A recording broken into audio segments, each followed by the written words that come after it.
get it together. Take some breaths. 3, 2, 1.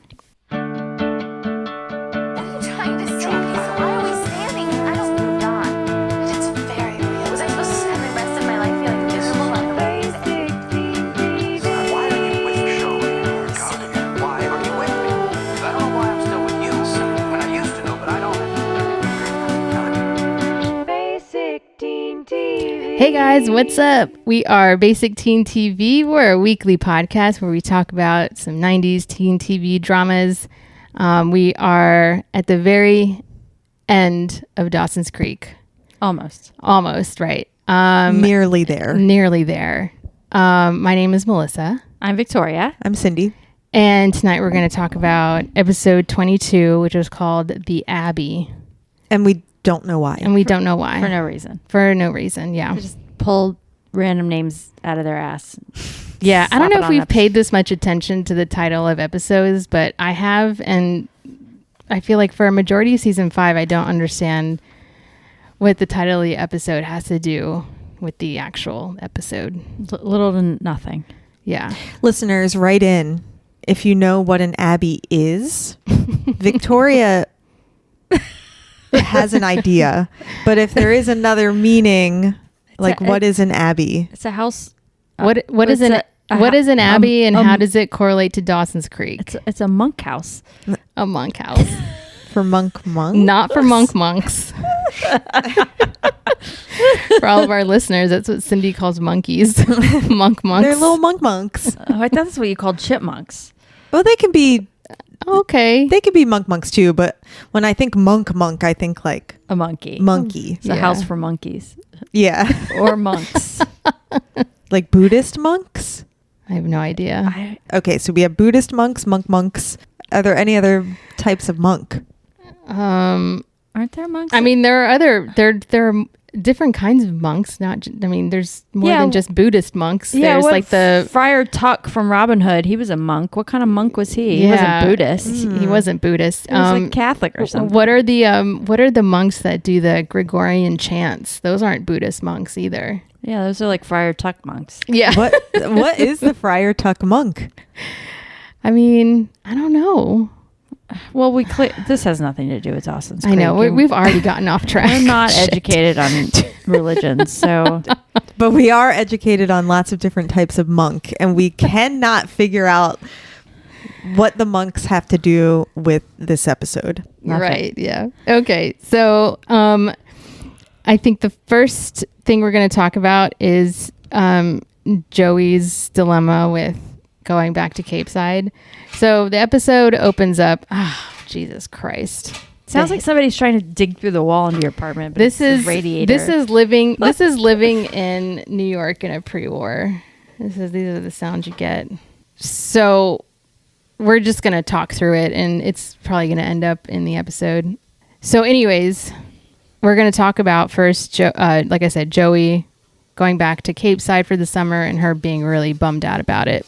And how the episode opens up is there's a weird water balloon fight going on in the dorm rooms. Yeah, I guess it's like their end of year party. Yeah, it's like we don't give a fuck. Yeah.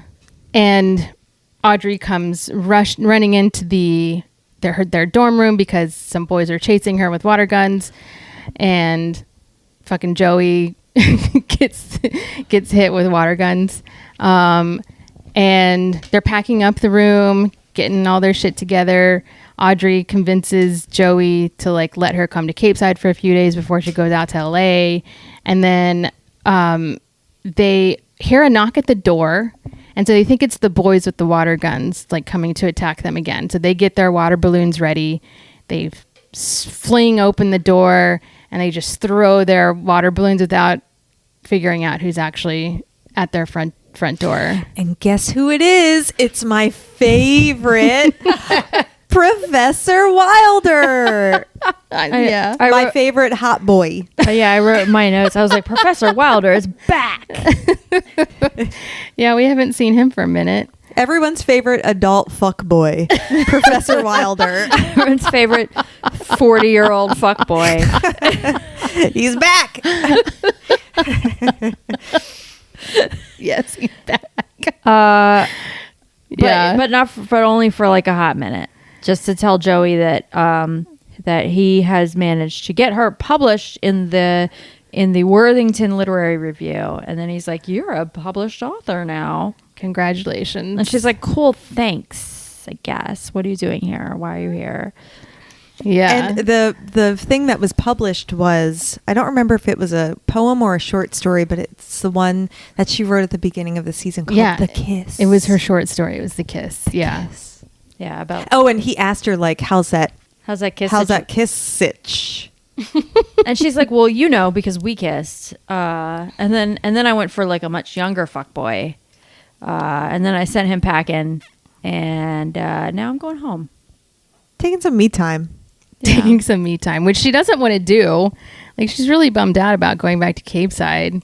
She told Professor Wilder, she's like, "I've had such a great freshman year, and I've felt like I've moved forward in so many ways, and just going back to Cape Side feels like 2 steps back." I'm like, girl, it's summer vacation, break. relax. It's summer break. Yeah, it's not like you've been kicked out of school. You're coming back in 8 weeks. Yeah. Like, just go home and relax. It's not that big of a deal. These were not the thoughts going through my head. I mean, actually, I was like what you were saying before we started recording, Cindy. I was like, yes, fucking no more classes for two months. I like the break. Yeah, I like the break. summertime. Right. It's the best of both worlds. Now I can go home and my mom can do my laundry again for me. Exactly. I don't have to pay for food. Or pay for food, right? Makes sense. Yeah. Yeah, but she's all bummed out about it. Whatever. She's like overthinking it. That's Joey, right? They all overthink everything. Yeah, when she gets her room packed up and they like walk out, she does like a wistful look, like At her empty room. I mean, that was a sick room. Yeah. A sick dorm room. Fucking none of my dorm rooms in all 4 years of college looked like that. I bet when they're back at Worthington next year, they'll be in the same room and it'll be You think so? the same, right? I mean, what freshman Well, they'll ends have to up... reuse that set. Like, what a waste of a set. Yeah. Yeah, In my they- head, I'm kind of like, what freshman earns a room like that? First of all. That's the room for the seniors. With their own bathroom? Did they have their own bathroom? Yes. In their room. With a Jack and Jill sink. No way. I don't remember that. Yes way. There was one scene where they go into the bathroom a few episodes ago when Audrey's mom was in town. She like yanked Joey into the bathroom to like beg her to come to dinner with her mom.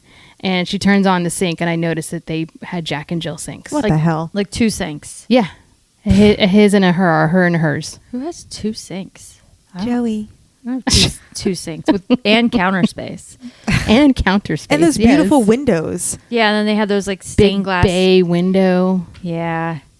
I would look wistfully at that room too if I were on my way out. Yeah, you're like, I hope when I come back next year I don't get fucking garbage room. Yeah. Like a real dorm room. Yeah, I don't have to like shower in the communal bathrooms where I have to wear flip flops into the shower. 'Cause I don't Real- want to get fucking ringworm. Exactly. Or a wart. Yeah. That was like the big thing in college. Like, wear your shower shoes, wear your flip flops, or else you're going to get warts. Ugh. Real dorm rooms, well, at least UMBC. I didn't go to UMBC, but my boyfriend at the time did. They look like jail cells. Yeah. It's like Yeah. concrete walls that are Yeah. painted over white and the Mhm. shared bathroom in between 2 rooms. Right. I didn't Ugh. even have a shared bathroom. I had to go down the hall. I had to go down the hall and around the corner to the bathroom where there was like 4. That was for the entire floor. A floor of like 30 girls, 4 shower stalls. 4 showers, 4 toilets, Mhm. 4 sinks. Yeah, and the Jail. and the dorm and the rooms are the same way, like stone concrete walls, Yeah, like cinder block. That's cinder just block. painted. Yeah, that's painted. Yeah, yeah, And then that dorm furniture that, yeah, and that awful dorm furniture, which is like the 2 beds, the 2 desks, and the 2 nightstands. and it's like they're all like walnut wood. This is giving me such anxiety because I didn't live that life. I got roommates. I got like 4 roommates in a 2-bedroom in Chicago because I like fucked something up with the housing, with the dorm housing that they had.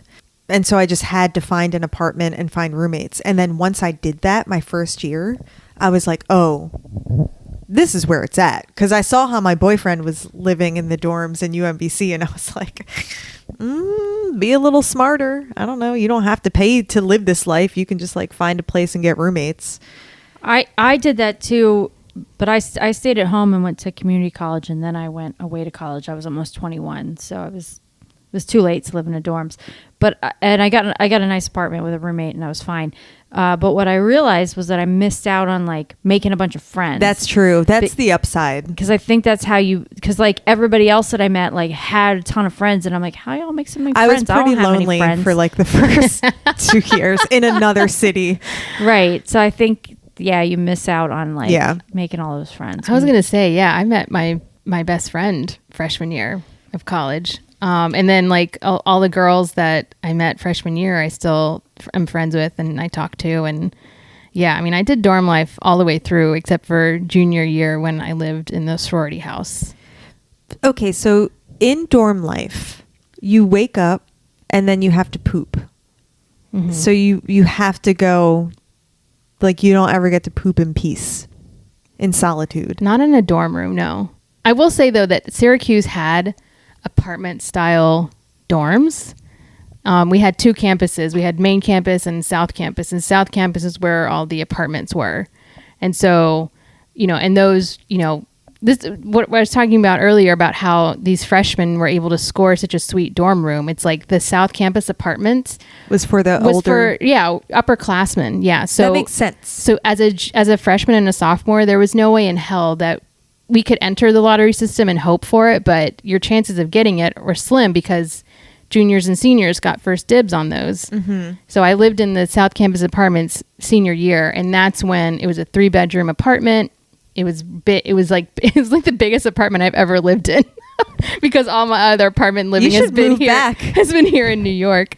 Move back to the South Campus Syracuse apartments. Yeah, and we had, it was still 1 bathroom between 3 girls, but it wasn't like sharing it with a whole floor of women. Right. Yeah. At least it's your bathroom. Right. The 3 of you's bathroom. Right. It's public. I mean, that's essentially it. Yeah. It's like a public bathroom. But I mean, also my first apartment when I was in college in Richmond, Virginia was the biggest apartment I've ever lived in. It was like a big 2-bedroom with like the bathroom in between the 2 bedrooms, and then a kitchen, and then there was a stackable washer dryer, then there was like a dining room and a living room and like a little sunroom. Wow. And like sunroom. And like a little back porch. I mean, I shouldn't even have to say this. It should be pretty obvious, but every place I lived in Chicago was far and above better than anything I've ever lived in New York. Well, we did this to ourselves. We don't have to live here. No one's making us live in New York. We just like staying here and stewing in it and complaining about it until the day we die, I guess. All right. So anyways, so did I already mention this? Audrey takes a few days before she goes to LA and goes back to Cape Side with Joey because why? I don't understand. Like plot. Plot. Why? Because of things to come. Yeah, to set up the plot. Where do we want to go next? Well, Dawson learns that he is getting an opportunity to go to LA for the summer. Oh, right. To do it kind of sounds like an internship. Yeah, an internship with, and this with isn't that producer. Related. Oh, it is related to that. Yeah, I think that producer called him and was like, "Hey, what do you got going on this summer? You want to come hang out with me in LA and I'll be your mentor? Teach you what I know." Yeah. Yeah. Sounds like this producer is like a little interested in Dawson. Yeah, he's like, "You want to come to LA for the summer and suck my dick? No, it's gonna be. I'll get you in the door." Oh my gosh! No, well, Oliver's gonna be with him too. Well, maybe Oliver also likes to suck dick. So Dawson's like, "Cool, yeah, we're doing it. Let's do it." Yeah. So then he's got to figure out how to tell everybody because this is like a big deal that he's going to LA for 8 weeks. Not a big deal. What's a big deal is that he's going to like do an act of service for this producer guy just to like get his foot in the door. An act of service. An act of service, yeah. That's a big deal. Oh my gosh. What's your love language? What's your corporate? My love language is sucking D. Acts of service. Oh my gosh.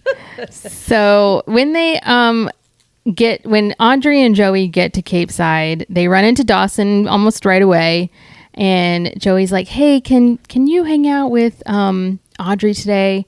I have to go take care of a thing." And Dawson butts in and like, "What are you gonna do? Where are you gonna do it? Right? What are you doing? Yeah. You want me to go with you? Yeah. What's going on?" And she's like, "I'm gonna go visit my dad in jail, in prison." And he's like, "Oh, do you want me to come with you?" She's like, "No, I think I should do this on my own." And sometimes Dawson does this thing when she's like, "No, I'm good on my own," and then he'll always be like, "Okay, yeah, whatever you want." And it's just how he says it. It's like so sincere, genuine, barfy, or maybe it's almost like a little insincere. Like it's like almost like he's being too sweet about it. He's like, "Okay, yeah, whatever you want." Yeah, it's fine. Okay, great. I mean, I'll be right here when you come back. I want to go with you, but I'm gonna be cool. I'm gonna be cool. Don't forget about me. I'm like right here. Like That's whatever cool. you need, babe. It's cool, babe. I'm here 24/7. Babe. Can I come to prison with you, babe? No, babe. That's fine, babe. I'm like right here, babe. I'm never going anywhere, babe. Fine. I'm gonna hang out with Audrey, babe. When you're ready to move on, So- babe, I'll still be right here, babe. Yeah, Never will you- leaving, babe. So you want to help me out? You want to be here for me? Then fucking entertain Audrey for 3 hours while I drive to San Quentin or whatever my dad is. Sing. Sing, sing. So while Joey's doing that, Audrey and Dawson are just hanging out, and and Dawson tells Audrey that he's going to LA, that he's gotten this opportunity, and she's like really excited because she's like, "Oh my gosh, it'll be so great to hang out, like so I don't have to hang out with all my loser friends from high school." Barf. And she's like, "So how are you going to tell Joey?" And Dawson's like, "I don't know." Oh, no. I don't know. Just tell her. Once again, you just use Your your words. words and just say, "I got an opportunity." And then the other person's like, "Wow, that's great." Everything And- is like live or die with them. Yeah. Everything's. Yeah, they're like, I'm gonna do or say the wrong thing, and it's gonna ruin my life. It's then going I'm to gonna have turn to into another 5 seasons of this show. Yeah, I'm gonna have to start over again. What? Yeah. So I don't know the exact order of things, but cut to like Joey is at the prison. Right. She's like, "I'm here to see Mike Potter." Is that his name? Mike? Mark? Dan? I don't know. Bill? Richard? I have Bill? no idea. I don't either. Tom? Tom Potter. And the security guard is like, "Oh, he was paroled 4 months ago." And she's like, "How come no one told us?" And the guy's like, "It's the prisoner's decision to inform their family." I was like, is that true? I don't know if that's true. I wanted to look it up, but then when the episode ended, I was like, I don't care enough to look this up. I'm just going to go to bed. Yeah, I mean, I don't know either, but I think mostly it's the victims of the crime that get informed when somebody's released. So and maybe his family was not the victim. So maybe in non-violent crimes, they leave it up to the Right. prisoner whether or not they want to inform family. I think in violent crimes, they are required to tell the victims, so and so's getting out, What or why so and was he in so is prison? up for parole. He was selling blow. And Yeah. his daughter, Joey, is the one that, Put him there. yeah. Yeah, I remember that now. Like, God, once And this again, is why- mind your own fucking business. This is why she wanted to go visit him, because she started thinking about him again and how, like, what kind of daughter am I that I sent my dad to prison? yeah, for selling blow. Come on, Yeah, we just got And off. weed. Yeah, that's where he started. Yeah. He went to prison for It was the the first gateway time. drug. He went to prison the first time for selling like 10 million pounds of weed. it's illegal now. 10 million. 10 million 10 pounds. million pounds. What does that look like? I know. No, I remember it being some like small amount that it was crazy to think that that amount got him that much time in prison. I think it was something like 10,000. I don't even know I don't know how weed works. Pounds is correct. If you're moving big, I mean, if he had like an ounce on him and he went to prison, that's bullshit. No, I guess he was moving a substantial amount. I think Joey said like 12,000 pounds, 10 or 12,000 pounds. What does 12,000 pounds of weed look like? Would it fit in this apartment? And how long does that supply last? Well, and I don't even know if we ever knew how long his sentence was, but I remember us being like, that's a pretty harsh sentence for weed, even if it's that much. Yeah, and that time period. Like 12 or 15 years or something. Meanwhile, rapists get like 10 years and 7 years. Sometimes less. Yeah. Now. Right. I mean, this is in IRL, this was a problem because people selling and distributing marijuana were getting harsher sentences than rapists. Yeah. Says a lot about our society. But guess what? Weed's legal now and rape is still illegal. Sort of. Also, you still can't sell coke. No, but don't turn in your dad for coke. Jesus Christ. He wasn't like a cartel guy. He wasn't out killing people. No, he's just making like a couple $100 on the side. He was was just trying to earn a living. Let him be. Entrepreneur. And was he like dipping into his supply? You know what I mean? He seemed like totally normal. Was he? I don't think so. Yeah, no, he wasn't a douchebag or anything. He wasn't like abusing anybody. He was just selling a little blow on the side and make some pocket money. Now she like ruined his life. Yeah, like who are you? Maybe have a talk first and be like, Dad, this is a dangerous thing that you're doing and it worries me. Yeah, I don't want you to get killed by the cartel. But don't be like, I'm going to send you to prison because you're immoral and I know better than you because I'm 17 and I know how the world works. I've got it all figured out. She knows how weed works and cocaine. And then like while he's in jail after she ruined his life, she's like off at school writing short stories about the kiss. Yeah. And like making out with her professor. Ugh, Someone should have reported the both of them. Yeah, bitch, you go to prison for making out with a 40-year-old yeah. fuckboy. A 40-year-old fuckboy. With dumb hair. With dumb. All right, we're getting off. Well, so she's feeling guilty about that. So this is why she's going to go visit her dad. And like I said, when she gets there, he's been paroled. She's like, what the fuck? So she goes back to Cape Side. But first she bats her eyelashes at the prison guard in the booth out by the road. And she's like, but I'm his daughter. Oh, right. And then the prison guard's like, look, you look like a nice girl. And I knew Mike. He was a nice guy. I hear he's making a living at the Five and Dime in Providence, Sandwich. In Sandwich, Massachusetts. I hear that's where he is. So, but you didn't hear it from me. Oh, he says Centerville. Oh. Centerville, Massachusetts. I don't know Main if that's Street, real. USA. Yeah, exactly. The Five and Dime. That's a real place. Five and Dime. It's not. So it's in Capital City at the Five and Dime. She's like, okay, thanks, bye. So she goes back to Cape Side, and Centerville is a real place in Massachusetts. Oh, boom, booyah! It's in Barnstable, Mass. Okay, and it's on the peninsula thing. It's by Sandwich. By the way, in our pre-pro meeting, we were trying to figure out which city in Massachusetts that Cape Side is supposed to be, and we decided Cape Cod didn't quite fit, and then I found Sandwich, Massachusetts. And Victoria found pictures of Sandwich, Massachusetts, and it looks a lot like Cape Side. Yeah, so we've decided that IRL Cape Side is actually Sandwich. And now I feel like this is verifiable. I mean, this theory, because Barnstable, which is the county that Centerville's in, is the neighboring. It's all in the same area. Mm-hmm. Yeah. And this is like just like an hour or so south of Boston, which look up prisons.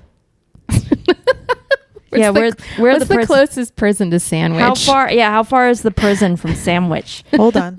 I've never Googled prison I before. lived in Sandwich, Massachusetts. I'd be hungry all the time. Like talking about it, I'm like, I want a sandwich. I want a sandwich. Sandwich sounds good right now. There's an old jail. There's Barnstable County Correctional Facility. So maybe that's where he was. That's where he was. And then he just left and he And that's walked. right by Sandwich, too. Well, right. And so, I mean, closest to the Barnstable Correctional Facility is Centerville, And he which went is where he's working at the Five and Dime. Five and Dime. Should I Google Five and Dimes for next? Yes. Can you Google Five and Dimes? I'm done with the phone now. Okay. So I think I was at Joey's back in Cape Side now. Yeah, she's returned from that adventure to She walks into Dawson's room and they start to have a talk. And Dawson's like, "How'd it go with your dad?" And she's like, "Oh, not so great. He was paroled. Now I don't know where he is." Or I mean, she does, but I don't know. She doesn't get into Five and Dime in Centerville. She doesn't. Well, she doesn't. It was pretty clear. She doesn't get into too much detail with Dawson. Couldn't have been clearer. Yeah, literally the Five and Dime in Centerville. I know. We know where it is now. But she doesn't tell Dawson that. Yeah, she's just like, he's paroled and he didn't tell me. And Dawson's like, "Oh, I'm here for you, babe. Still here, babe. Like I promised. If you want to talk about it, babe, I'm here, babe." Yeah. He's like, "Yeah, I'm good, thanks." I'm all set. I think he says something to the effect of like, "Well, it's understandable that he didn't tell you where he was going." And Joey's like, "Excuse me, what the fuck?" But he says something that is more on her side, like, he's the last time he came into your life, he fucked shit up. So maybe he just doesn't want to fuck shit up anymore. So Yeah, he's like trying to get it together. he's trying to get it together and not fuck up your life like he did last time. Really, I think he just doesn't want to see her. Yeah, Because he's she like, ruined his life. "Bitch, put me in prison for doing fucking side hustle." You dead to me. You did to me. So that's when she asked Dawson about, she's like, "Why did you come down to Florida?" Did we mention this already? I think Audrey let it slip to Dawson when they were hanging out that, No, Audrey slipped it to Joey. Sorry, Joey you're right. that she's like, "You know why Dawson drove all the way from New York to Florida? It was to like see you." And she was like, "Huh?" What? And then she's like in Dawson's bedroom like old times, and she's like, "Audrey said that you have something to tell me." And he was like, "Oh yeah, I'm going to LA." And she was like, No. Yeah. Why did you come to Florida? "No, she doesn't ask him that." She didn't ask him yet. That's next episode. Damn it. You're fucking up. You really want to jump into the next I do. episode. She thought that because she was like, "Oh, Audrey hinted that you have something to tell me," and she thought he was gonna say, "Oh, I came to Florida to see you," but what he was like was like, "Oh yeah, I told her that I'm going to LA for this like internship to like suck some D, Yeah. and get I'm get my foot in the door." Stoked about it. And she was like, "Oh, cool. I don't even." Yeah, I'm Yeah. overwhelmed. I don't even know what to say. That's great, Dawson. I hope that you suck a lot of D and get really far in your career. She's really jealous because Dawson's going out to LA to do his thing and she's stuck in Cape Side for 8 weeks. Yeah, she's Yeah, gotta God forbid. work at the yacht club for yacht The people. Cape Side Yacht Club, the CYC. So Wah, wah. So that's Nothing their, went your way this episode, Joey. sorry, Joey. Sorry, Joey. That's their little storyline. The next thing, the next duo we can talk about is, And this is a big one. no, No, Jen it's and not. Jack. Oh, damn. Sorry. I wanted to get into I know the- we're saving the best for last though. Let's get through Jen and Jack quickly. I mean, that's quick. That is quick. So Jen and Jack are trying to figure out their plans for the summer, and they want to do something big and grand. Oh, and just to preface this, Jen is like in the like recording booth of the radio She's at station. the radio station. Yeah, Yeah. and she's like gonna do her last broadcast before they shut the radio station down for the summer because everyone goes home and they just don't broadcast for the summer. I don't know how that works. I don't know how radio stations work. I don't know how radio stations work. And Jack pops in and he's like, "Guess what? Like 5 C's and a D. I passed all my classes." And she's like, "Cool, that's great. You're not a huge loser. You're just a little bit of a loser." And then he's like, "We got to plan something big for this summer. We got to fucking do it up." Yeah. And so He's like, I'm ready to get fucked up all over again. Where can we go? Yeah. I quit drinking for 5 days, long enough to to pass my classes by cheating, and now it's time to fucking get wild. And she's like, Basically. cool, good job. I'm so proud of you. Yeah. And she's like, I'm down for whatever. What do you Yeah. have in mind? So they decide on Costa Rica. They go to the library and they spend On the- several on the net, on the web. and on the internet. They The have to World go. Wide Web. I mean, this is a little crazy to me because by this time, I feel like maybe not all households, but I had internet in my own house. What year was this? 2001. I had internet in my house by 1997.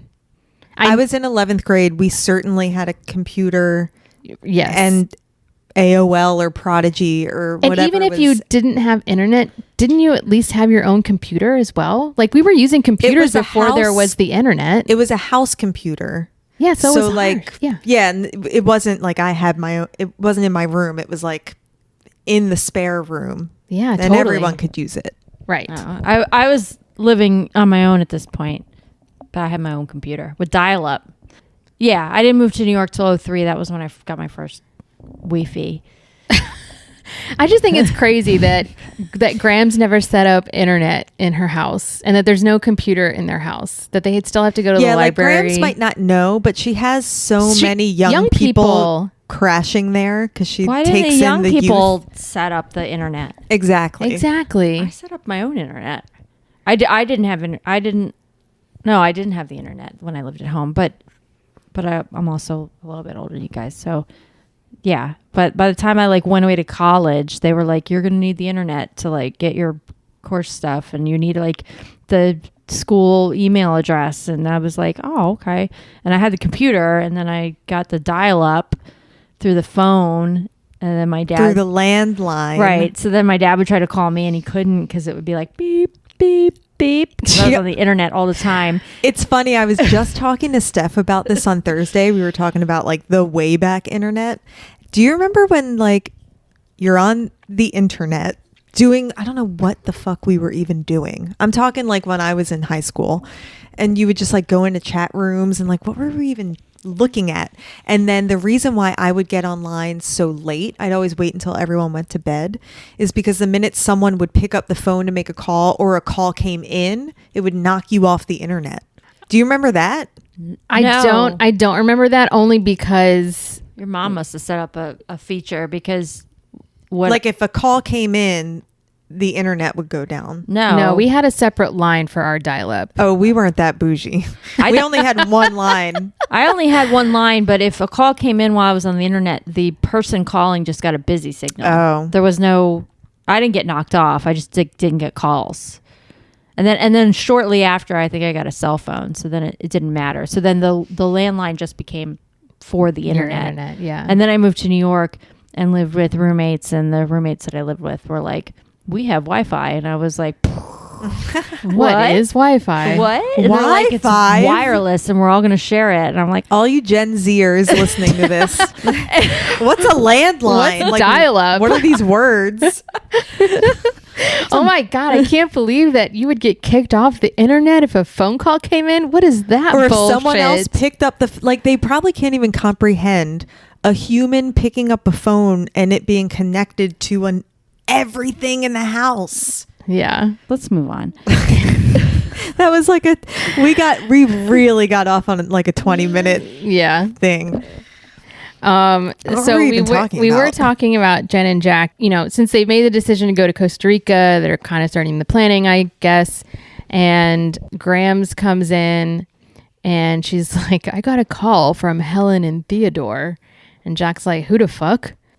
That's what I said. That's what I said too. I mean, I could guess based on context that it was Jen's parents. So Jen's parents have bought a new home in the Hamptons, and they want Jen to come and stay with them in the Hamptons this summer. And she hasn't seen them. Didn't they disown her? Essentially, like she was a wild child or whatever. They essentially disowned her, and we've seen her mom. Her mom came into Cape Side for one Thanksgiving, And then there was that one episode where Jen and Joey go to the city because Jen needs to talk to her dad about the fact that he caught her dad having sex with an underage girl and how that sent Jen into her tailspin and why she became or how she turned out to be a wild child or whatever. But we haven't seen them since. And I don't know when the New York adventure was. It might have been season 4 or season 3. No, season 4, I think. Not season 3. That's too soon. I do not remember what happened 5 episodes ago. Yeah, I know. So the fact that her parents are trying to reconnect, I guess to Jen has the potential to like send her in a tailspin. I mean, you don't need to.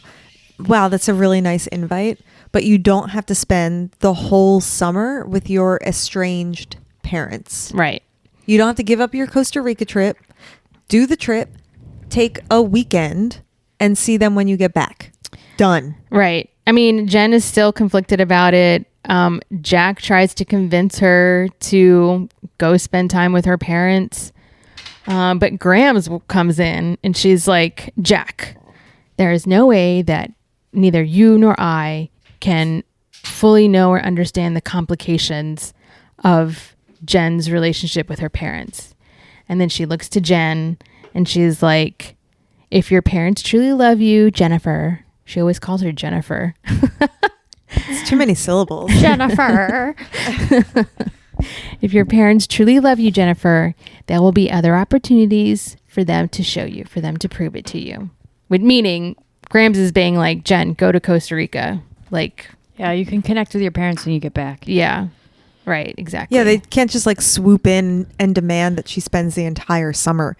That's a long time. Yeah, they've also like I mean, abandoned her for like what season are we on? 5? They've abandoned her for 5 years, and then they're like, "We want you to drop everything and come to the Hamptons with us for With 2 near months." strangers. Right, Yeah. exactly. That's what I was going to say. Like, No. that would be the longest 8 weeks of her life because, yes, she is estranged from her parents. Yeah, she should ease into that. With like Yeah. a weekend, a lunch 1 date, week. Actually, that sounds even better. a lunch date, and then like a weekend. Because didn't her mom show up for Thanksgiving a couple of years ago, and that didn't go well? Yeah, I mentioned that while you were. Oh, my bad. Sorry, I stepped out for a minute. Also, I was thinking maybe she would go, and then we would finally Oh my gosh. find out about Here it is. about the stripper half sister. Right on time, bringing up the stripper. I'm sorry, it's like the biggest mystery. They made a big fucking deal about it. They're like, oh my god, that hoe bag is my half sister, and then it's never discussed again. They didn't have to take it there Yeah, they didn't have at all. but then they did, and I was like, where's this going? Nowhere. I never really looked up what the actress, her name is Brittany Daniel. I never really looked up like what she did after these episodes. Like maybe they couldn't finish that story because she got another job on another TV show or something. I think she was on Baywatch for a minute. I mean, they could have still talked about it. It could have been discussed without her being there. Her character still could have existed in the world. Is this bothering no one else? No Did one this else- bother no one else? No one cares except you and I, Cindy. So Yeah, I don't care. she don't care. I care deeply.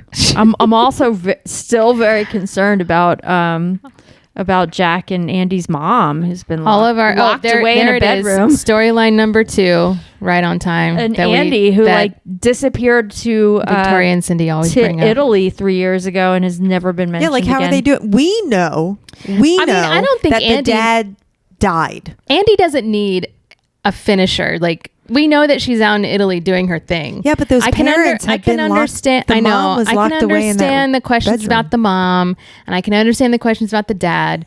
But Andy is in Italy doing her thing. Like Yeah, I but don't how's think mom? she needs. Is she institutionalized now or something? We never hear about Andy though. Jack's never like, hey, Andy called, and she says hi. She's Well, because like what I mean, she's because banging what is that? some How Italian- does that move the story forward? It I don't doesn't. know. I don't know. I just want to know. It doesn't. Well, We I'm just wanna curious. Feel like You know what y'all should do? I know exactly what y'all should do. Y'all should create some fan fiction.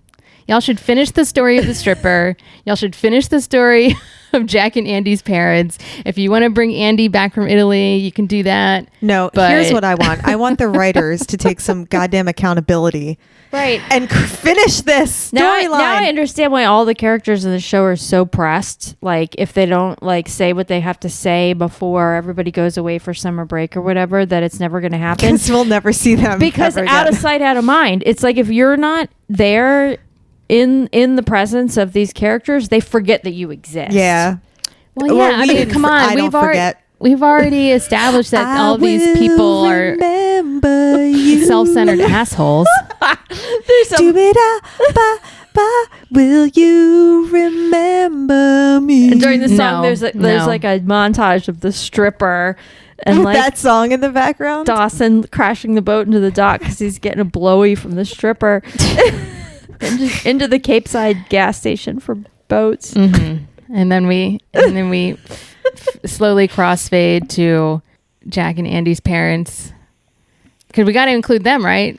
Oh yeah, Of course. In that song montage. I mean, here's the thing. We know that the actor died, but the characters, they don't know. Yeah, the character was never addressed of with where like, you know, I mean, y'all are making me care now. Fuck. you should care. Also because it's like, You should how also is- play that song more often. How is Jack paying for college? Like, I feel like his dad should be brought back because he was like, that was his main thing when he was Yeah, they're rich, when he right? was on the scene, was that he was the money manager of the family. And isn't that a wealthy I mean, I got the impression they were wealthy because Yes, their house was they were wealthy. Yeah, they had like lived- a nice house. They lived in like the gated community on Cape Side. They lived on the nice side of Cape Side. Yeah. The nice side of Sandwich. Yeah. So that's where we leave Jen and Jack, right? I mean, they I feel like they ultimately decide that they're going to Costa Rica. Yeah. By the end of this episode, right? Yeah, Jen's like, fuck that. I'm going. Jen's like, fuck my parents. Fuck that stripper sister. Yeah, I'm going to Costa Rica. And then before we get to our most exciting storyline, Remember, like 30 minutes ago, we said that Jack and Jen would be like one sentence, and then we'd be done with it. We're like, oh yeah, that's 30 like minutes so ago. quick. There's so many open ends with those two, though. Yeah. It bothers me. I mean, it bothers me too, but we definitely stated out loud. It was recorded. We were like, oh yeah, like we can touch upon this quickly. It's Are we been like supposed- 45 minutes. Are we supposed to assume that Jack is just estranged from his mom, his dad, his sister? Like, Yeah. I don't think they're estranged in the same way that Jen is estranged from her parents. I mean, his mom is just, probably in some institution by now at this point. I mean, we don't know where dad is. I mean, I guess he's off making the big bucks. And Well, he should be taking care of his wife. well, she's in an institution. Yeah, Like, he's paying people to do that. Right. Oh. right?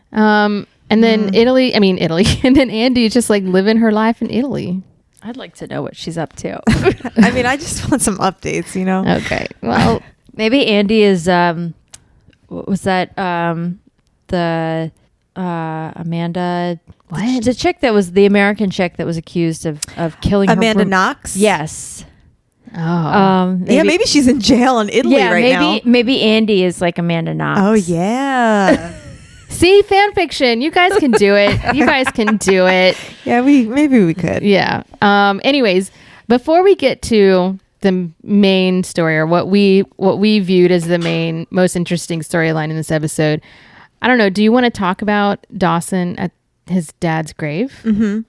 Dawson decides to go visit his dad's grave and give his dad like some little life updates. You know, like, you'd be so proud of me. Here's what I've been doing. I got this job offer for LA, and guess what? I'm not a virgin anymore.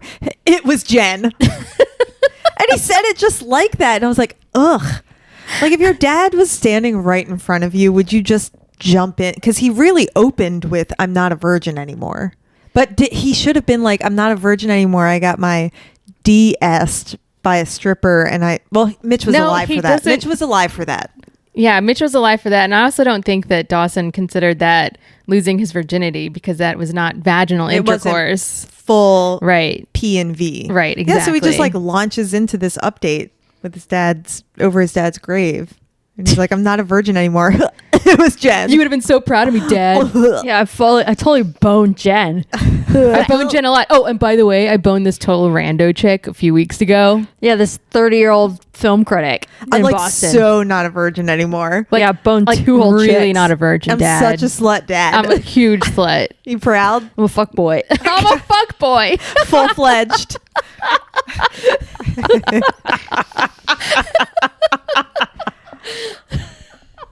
I mean, like if his dad were alive face to face, he wouldn't have like gone right into it full throttle like that.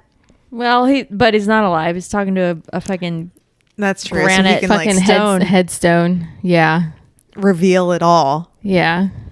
Yeah, I didn't understand the point of that scene. I guess because like Joey was going to visit Yeah, her so dad. he He has was to- like, I'll go visit my dad too. Yeah. I'll go, Yeah, that makes sense. go connect with him at his grave. And Yeah. I mean, that's really all I had to say about it. I Okay. just thought it was it was just odd. Yeah. I don't really understand people who talk to gravesites. Like, you know, I'll go visit relatives at the gravesite, but I don't like have conversations with them. You don't give them the blow by blow of your sex life. yeah, you don't like sit crisscross applesauce on their grave and then tell them about your sex life. Why not? Oh my God. Yeah, I can honestly say I have never done that. Maybe give it a try. Maybe I'll try it next Yeah, time. maybe it's like therapy. All right, let's get in All right, here we get into the meat, The juice. Yes. the tea. Yes, all of those things. This All whole of the above. what we're about to get into really feels like the writers just like they didn't know how to wrap up this storyline, so they just had every writer in the room write down like a word on a piece of paper, and they like threw it into a grab bag, and they shook it up, and they dumped it out on the table and arranged all the words Like- into sentences, and they're like, Mad Libs. They turned Yeah. like a Mad Libs page into And they're an like- episode. "This is great. They're like, let's do it. Do it. Shoot it." So what we're talking about is Pacey and his boss, Alex. So we've gotten inklings that something's off with her. She's crazy. She's cray. And she's like the ultimate villain. she has shown her cray villainous side. So how it opens up is she walks into the kitchen and she says it didn't make sense what she said. Like everyone is standing around like waiting for her and she's like, "Oh yeah, go ahead and waste my time." I'm like, you just walked in here and they're all waiting for you. Like what she said didn't even make sense. I'm like, she's already off of it. Like, girl. Mm-hmm. And then Pacey strolls in like a few seconds behind her and she's like, "You're late." He's like, "I'm 4 minutes late. I'm sure I didn't miss much." And then she goes into this tirade about how the investors are coming in and the restaurant's going to be closed from 1 to 4 so we can feed them lunch. And she suggests a dish that's not in season. And Pacey's like, "You stupid bitch." Well, also she says we're gonna have goose pate, and he's like, Well, that's the thing he said actually- wasn't as in season. Right. I mean, he basically made it sound like it's not in season. Whether or not that's true. yeah, he It- was like, it's- oh, that would be a great idea if the geese weren't in Florida right now Yeah. or wherever they are. I don't know where geese go. I don't know how geese work. I don't know how geese yeah. work. I mean, I know they go south. They do go south when it gets cold. They don't like that cold. All right, so they ain't in Boston. Basically whatever know she was geese in Boston. basically whatever she was suggesting is not a dish that's in season. Indicating that she don't know shit, Yeah, Right. she don't know what she's doing, and she's a like, bitch. and she's like, and Do she you- has triangle eyebrows. with her triangle eyebrows. she's- I mean, also that's pretty villain. I know. I wonder if they made her do that so she could look more like a villain. They're They like, may we have. need to get you some triangle eyebrows because that'll really make you look Did like she? a villain. Did she have triangle eyebrows when she was in Friends and played the girlfriend whose leg got thrown in the fire? I will say this because I don't think so because I immediately noticed her triangle eyebrows in Dawson's Creek, and I did not notice it when she was on Friends. So I think she'd fixed her eyebrows by then. Yeah, maybe the writers were like, your eyebrows are cray. Like, that works. Keep it. Yeah, keep it. Don't Keep it. change a thing, Don't- sweetheart. Yeah. But after this, maybe you should, if you want to not be a raging bitch in every role that you're cast in, you should do something about those eyebrows. Because they're scurvy. And instead, you can be a one-legged woman They're who dates scurry. Joey in Friends and gets your leg thrown into the fire. So Pacey suggests a full menu, and she gets really offended, and she pulls him into her office. Yeah, he's like, maybe we could try this, and this will pair well with this, and then we could finish off with this. And he's Maybe it kind has a of whole. he has a whole menu, and he's giving props to the other chefs that are around. He's like, so and so makes a really great broccolini or whatever, and so has a really great dessert that we can serve. Also, keep in mind, like, all the weird sexual tension that happened yeah, right.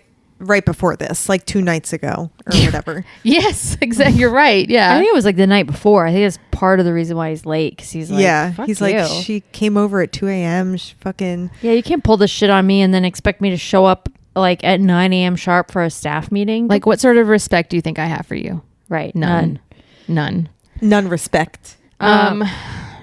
But yeah, he does a good job of like suggesting a whole menu, but it embarrasses her because it shows that she don't know what's going on. So then she pulls him Into her office. and gives him a reaming, a tongue lashing. Don't spit out your Don't wine. spit it out. Don't spit it out. Don't say tongue lashing when I have a mouthful of wine.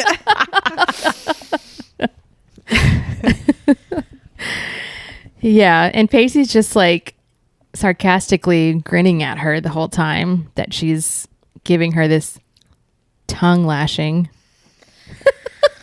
I hate it. So then they go back out, right? And she's just like ripping everyone. She's on a tear. She's on a tear, man. She's like, she calls one of the sous chefs an imbecile because I don't know what he did wrong. I can't remember what he did wrong, but he's just like chopping onions, getting prepared.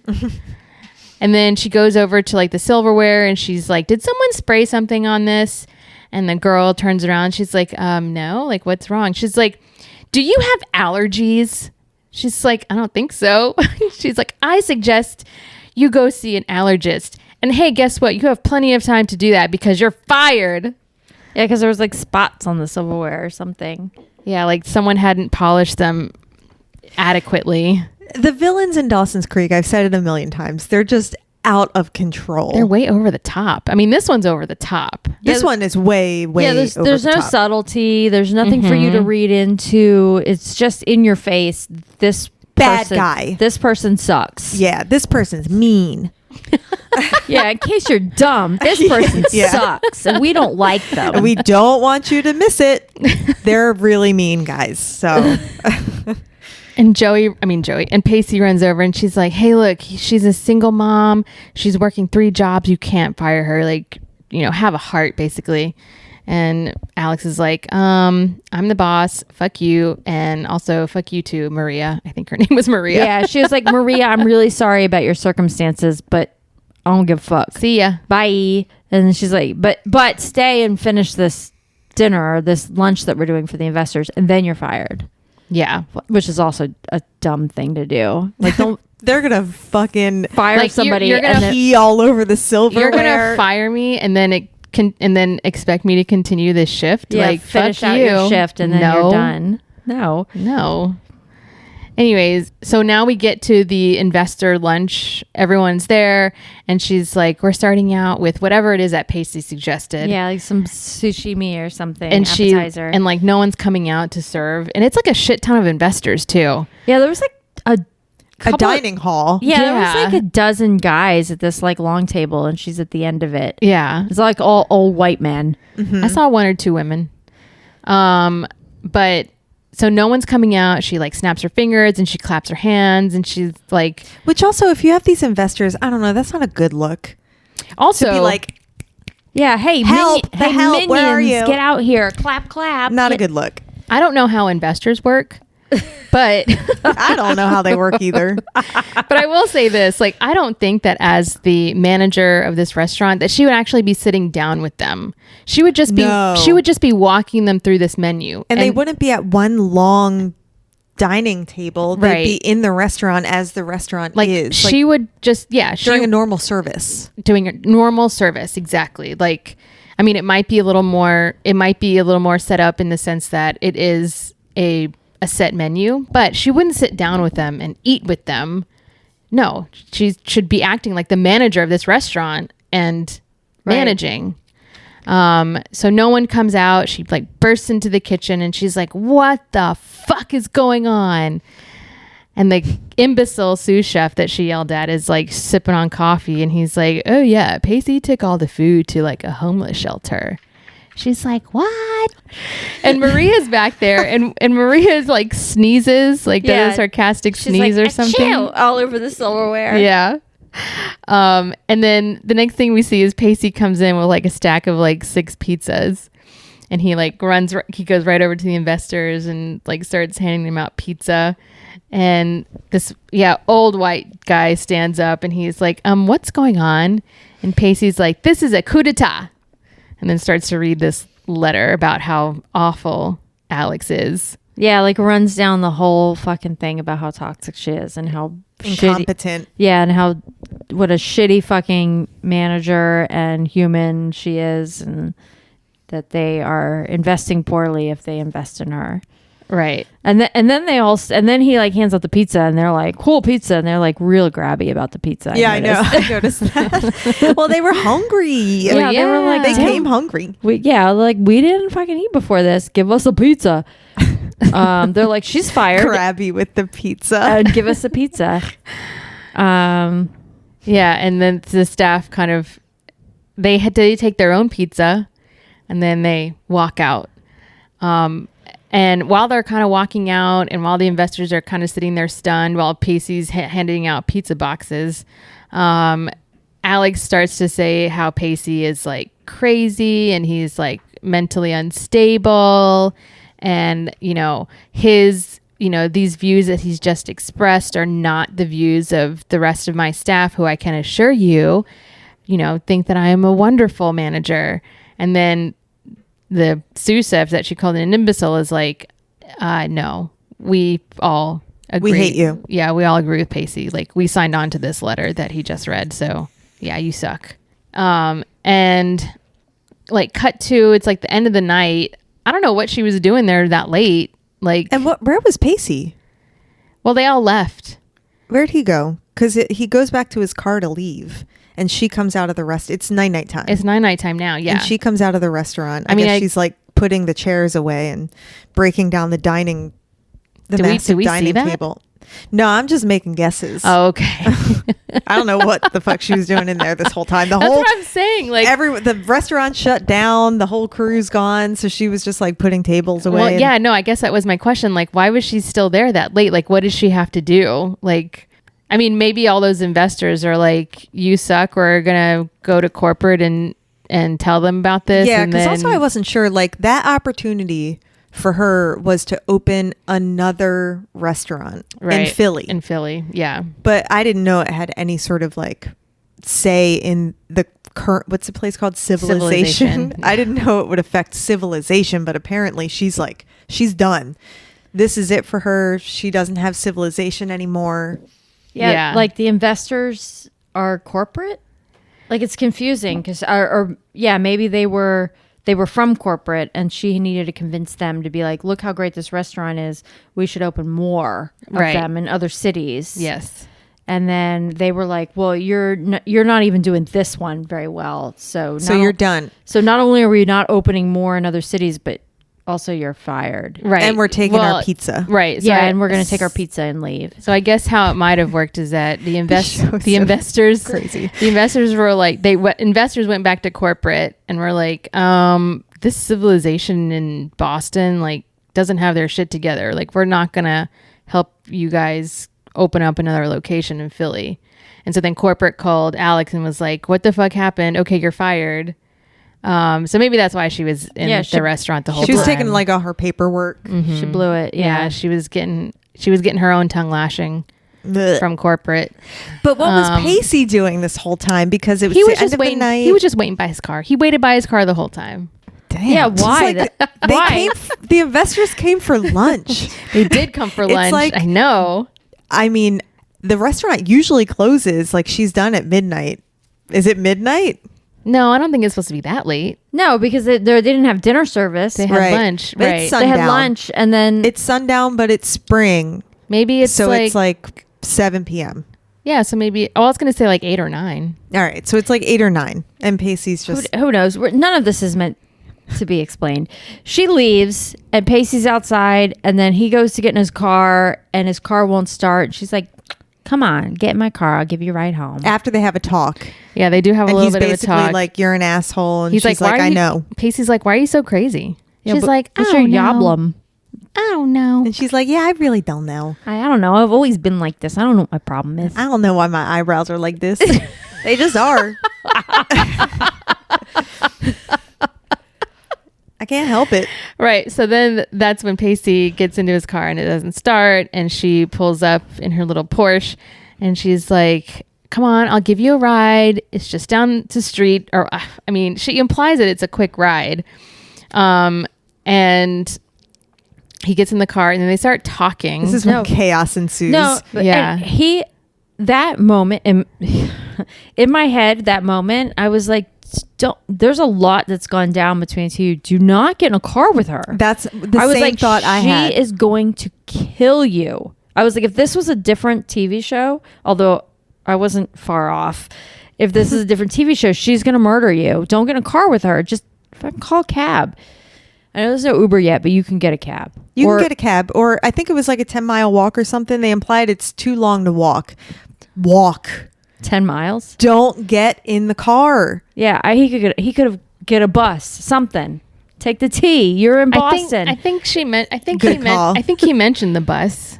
And she's like, you're going to be waiting around forever for that bus. Get in the car. So how late is it? This goes back to what time it is. Yeah, it's 9:30 and you can't get a bus home Give me a break. or the T or some kind of public transit, or you can't get a cab. You can do something, Pacey. Don't get in a car with the crazy bitch. No, come on. Then we weren't we weren't blessed with the scene that is to come. God. All right, so Melissa, you go ahead and describe the scene.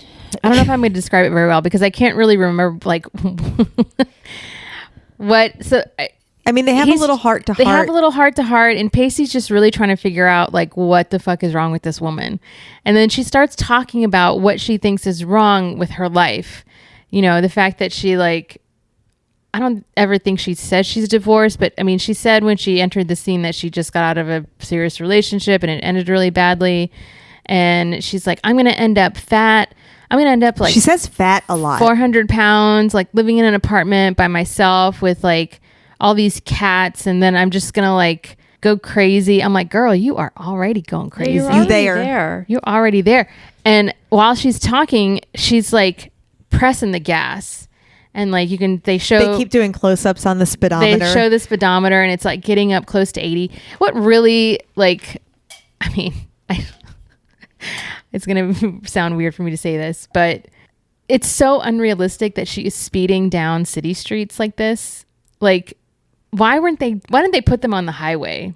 Like, it's just as dangerous. I mean, I guess it's even more dangerous on city streets to be going that fast, but there's no way in hell that she'd be able to maintain that speed without someone stopping her. You'd hit a red light. Also, like you would just hit lights. Well, without someone signs. stopping, right? I mean, she must have been blowing through stop signs, blowing through stoplights, and like, you know, also if we're supposed to be in Boston, how come the streets are dead?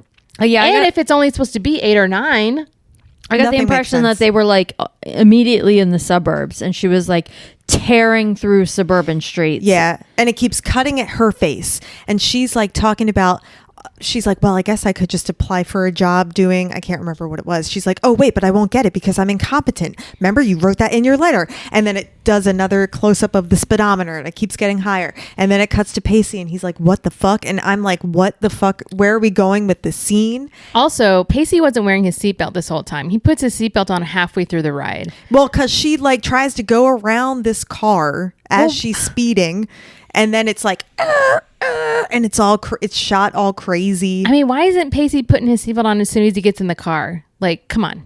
Oh, because they only had to go 10 miles. You don't need your seatbelt for that. I didn't put my seatbelt on in the Uber earlier. I didn't. That bad on me. I should have. I will on the way home. You're in the back seat. I was raised that you didn't need a seatbelt in the back seat. I was raised. I mean, same. Me too. Yeah, because if you're in the back seat, you just like hit the front seat and you bounce around and you're fine. Yeah, I mean, I was kind of raised that way, but with Uber and Lyft only. When you're drunk and you get an Uber or Lyft home, I was raised that you don't need a seatbelt in the back seat. What? What? Yeah, it's because, like you said, if you get into an accident, then I'll just, because I'm drunk or tipsy in the back seat, I'll just like mobble around. Slosh around. I guess when I was a child, I had like rubber bones and I could just bounce around in the back seat. You only need a seatbelt in the front because then if you get into an accident, you're going to go through the windshield. Yeah, exactly. But if you're in the back seat, you're just going to bounce off of all those soft surfaces in the back and you'll be fine. Especially if you have rubber bones. Yeah, especially if you're a child with bendy bones. I mean, children do have rubber bones. Yeah. What? Yeah, children have softer. I mean, you have softer bones when you're younger. Yeah, but not like rubber. No, but you have softer bones when you're a kid. You're taking her way too literally. You don't. Yeah, softer bones. I don't mean literally rubber bones. Okay. It's softer bones. You don't hear about like a 5-year-old breaking their hip. It's always like old people that break their hips. Yeah, that's true. So she is just like barreling down. I know. It's terrifying. It's happening again. We are hitting some very fucking cold ass weather here in New York. And again, I live in a pre-war building and this is what it sounds like when you live in New York. Does that wake you up in the middle of the night? No, I'm a very heavy sleeper. It's like cha-chunk, chink, cha-chunk, bink. Sorry, Murphy. Woke up Murphy. Murphy's like, no, the heater didn't wake me up, but your ass did. Screaming. All right. Anyways, back so to the it's heating show. up in the car. She keeps going faster. She like tries to go around this other car. Well, Pacey puts on his seatbelt. Right. Pacey puts on his seatbelt. And so it's getting scary. It's getting scary for him. And at this point, Pacey decides to use some reverse psychology on her. Yeah. And he's just like, you know what? You're right. This is probably all going to happen. But then he kind of like veers off of the reverse psychology and starts talking about how like he loves older women and like women in hot cars and all this stuff. He's like, you know what? You're really turning me on right now. And he starts to like lean over like he's going to kiss her. Felt like too much reverse psychology. Yeah. I mean, I felt like that wasn't reverse psychology, but the whole like how he started, you know, and I guess maybe reverse psychology in the sense of like, I think you're hot, so calm down. Like you don't need to do this. He was throwing all the cards out to see like what he could get her to do. Just like what the writers did with this this whole scene. Yeah. It was like a Mad Lib scene. Yeah. So he like leans over and he starts to kiss her. And then she like peers over his head and she's like, Pacey, stop. And there's some like minivan backing out into the street and she swerves around the minivan and then ends up going on the wrong side of the road. And then she spins out. And then there's this like really hilarious camera work from inside the car while they're supposed to be spinning out where they're just like looking at each other. And it's just like, it's the most hilarious looking scene because it's like also in slow-mo a little bit, I think. And they're supposed to be like contemplating life, yeah, I guess. I don't know. And decisions they've made or something. Yeah, it's... All I saw was the Spanish moss in the trees during this whole scene. And I was like, verified, still shooting in North Carolina or wherever they're shooting. Well, they did a good job up until now of hiding the Spanish moss. Well, they had to get all those like cool wide shots and stuff of the car spinning out. Yeah. Well, and also them driving like right really fast through the neighborhood or whatever. So they spin out and Pacey just like gets out of the car and he's like huffing and puffing. And I thought he was going to immediately walk away because that's what I would have done. I would have left her ass there. No. Yeah. Like the car comes to a stop and he immediately like gets out and is like, "What the fuck, bitch?" Yeah. And then like sits down on the curb and then she gets out. And No, he opens her door and lets her out. Oh, he does? Yes. Yeah, I would have been like, "Bye." Yeah. Me too. I know. That's what I'm almost home at this point. Like, I'll just walk. You were driving at like 80 miles an hour through the suburbs, so he's got to be close to his place. It's probably like right down the street. It's like around the corner. Yeah. No, he opens her door and lets her get out. And then he goes and sits on the curb. And then she sits on the curb next to him and she's like, I don't know I why think I'm bipolar. I don't know why I'm like this. I don't know why I'm like this. And Pacey's like trying to console her. And he's like, what does he say to her? He's like, this is not the end of your life, basically. Like, you got fired from your job. Like, yeah, get it together. And you have this nice Porsche. And she's like, it's a rental. Yeah. And then like her last final words are, she's like, do you know what the really sad part is? And she has like tears streaming down her cheeks or whatever. She like turns to Paige and she's like, I really liked you. I'm like, what? That's what I made a note about it. I'm like, what are we supposed to be getting from this? What are you talking about? Like, you're What's the takeaway? You're a grown-ass woman. This is a 19-year-old boy. Like, what are you talking about? Yeah, she's supposed to be an adult. Yeah, get your shit together, bitch. Yeah. And also, why are you attracted to Pacey? He's a child. He's a child. I mean, he's the least childlike of all of the kids, but he's still a child, and he's got that baby face. Yeah. And also, what the fuck? That's not helping. That's not being like, oh, you know what the worst? No, you're a mess. Yeah, the saddest thing isn't that you really liked Pacey. The saddest thing is that this is all a hot mess. Yeah, you're a hot mess. Could have easily come in and like taken over this restaurant and become a successful restaurateur. Yeah, the place is called Civilization, for fuck's sake. But instead you acted like a crazy bitch and ran it into the ground and then tried to kill people. And then you're like, oh, no. I liked you, though. I liked you. And he's like, you're insane. I mean, we saw that she was insane, or that they were alluding to her craziness when she came over and they were all hot and heavy. Yeah. And then she's like, I have to go because this is inappropriate. Yeah. And it's like, bitch, what? You came over at 2 a.m. I mean, the crazy started there, like showing up at 2:00 in the morning. So, adults be crazy. They do. They do be crazy. That's the takeaway from this episode. Teenagers should be like, adults are crazy. No wonder we've been running a show for the last 5 years. Yeah. Adults are crazy. They don't know what's going on. Yeah. So, I guess we can safely say, Alex is bye-bye. Yeah, I would like to not see her again. I don't need to know what she's up to after this. I also, what was the point of any of this? No idea. Yeah, good point. I guess maybe to bring drama between Pacey and Audrey.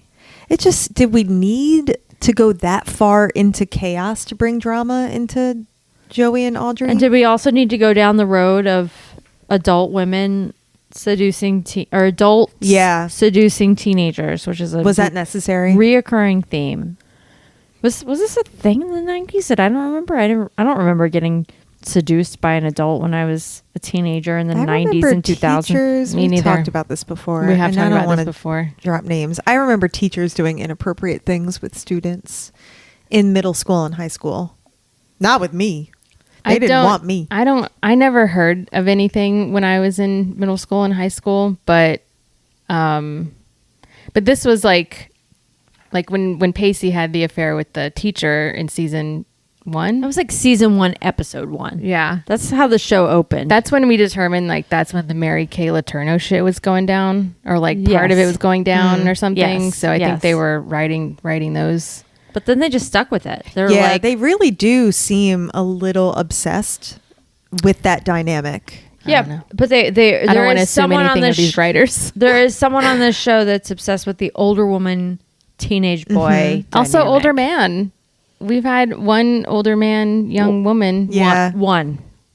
but there's been 3 Oh, we've older had- women. No, we've had 2. Remember the dock worker who hooked up with Jen, Did they hook up? the fisherman, the longshore. I think he tried, Fisherman. and she was like, "No, creepy Jen? old." No, nope. They got thought it. that was They got Joey. into it. They got into it because it was kind of rapey. I thought. I'm confused. No, it was definitely Jen because that was right around the time that Abby died. Right. It was, and Abby was interested in the longshoreman, but the longshoreman was like, "No, I like you, Jen." The longshoreman. That's what y'all would call him. That's what y'all called him. And he came over, and then they started getting hot and heavy on Grams's kitchen table. Oh, yeah. It's like my brain erases. It just does like a clean sweep of every season. Like once I get to a new season, it clean sweeps the season before to like free up space. I've done a social media post on erasing the hard drive. I don't know if you saw it. I did.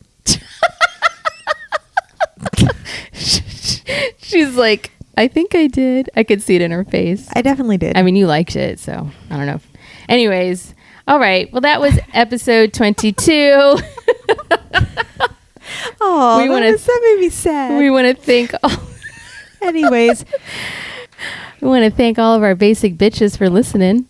We'll be back next week for the final episode of season 5. You guys, aren't you excited? Yeah, I am. I am too. Almost done, except for the 18,000 more episodes that we have to do. Yeah, next we have season. 7 more Oppenheimers to watch. So buckle up. All right. So next week we'll come to you with episode 23. So until then, my name is Melissa. I'm Victoria. I'm Cindy. Okay. Bye. Bye.